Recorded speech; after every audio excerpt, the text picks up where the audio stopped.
તો નમસ્કાર મિત્રો, તમે જો કોઈ વાર દ્વારકા ગયા હો અને જો તમે ગોમતી નદીના કિનારે ફરતા હો ને ત્યાં તમને એક દહીંવાળા ભાઈ નજરે પડશે અને તે કહેતા હોય છે કે કાળી ભેનું ધોળું ધોળું દહીં પીવા આવો.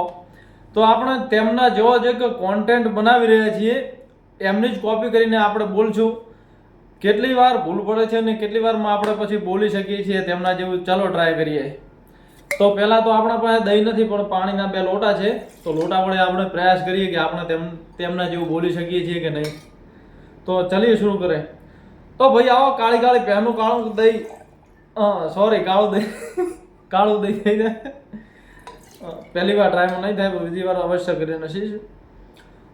તો આવો ભાઈ, કાળી કાળી પહેનું ધોળું ધોળું દહીં, black Buffalo very very nice butter milk I like 5 કિલા મોકલો મારા કલેજા. કાળી પહેનું ધોળું દહીં, દ્વારકા આવો તો પીજો મારા કલેજા, જય દ્વારકાધીશ. હવે આનું આ થોડુંક આપણે ફાસ્ટ રિપીટ કરીએ કારણ કે મગજમાં બેસી ગયું છે. તો ચલો પાછળ આપણે બીજી વાર સ્ટાર્ટ કરીએ. તો આવો ભાઈ, કાળી કાળી પહેનું ધોળું ધોળું દહીં, black Buffalo very very nice butter milk I like 5 કિલા મોકલો મારા કલેજા, દ્વારકા આવો તો પીજો મારા કલેજા, જય દ્વારકાધીશ. આવડી ગયું ને મિત્રો? 2 થી 3 વાર ભૂલ પડે, બાકી આપણને આવડી જ જાય. પ્રયત્ન કરવાથી સફળતા અવશ્ય મળે છે. તો વિડીયો કેવો લાગ્યો જ નહીં હોય, સારો પડતો હોય લાઈક કરતા જાજો. ધન્યવાદ.